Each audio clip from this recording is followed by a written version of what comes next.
ہم کریں گے ہر مظلوم کی حمایت۔ السلام علیکم ناظرین، میں ہوں حورین فاطمہ اور آپ دیکھ رہے ہیں حمایتی نیوز HD چینل۔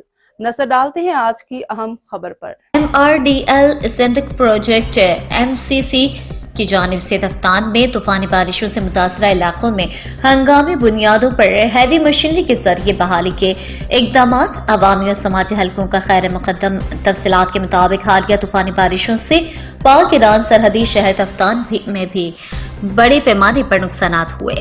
تفتان بازار اور دیگر ملحقہ گلیاں سیلابی پانی میں ڈوب گئے، مگر ڈسٹرکٹ چیئرمین ضلع کونسل جاگی میر عبدالودود خان سنجرانی اور deputy commissioner جاگی doctor Atiq Shahwani کی ریکویسٹ پر MRDL کے وائس پریزیڈنٹ خالد گل کی نگرانی میں MCC کے 2 ڈمپر، ایکسیویٹرز، 1 لوڈر اور دیگر ہیوی مشینوں نے تفتان میں ہنگامی بنیادوں، نکاسیاب اور بحالی کے کام کرتے رہے اور بارش کے پانی کو دن رات نکالنے میں مصروف رہے۔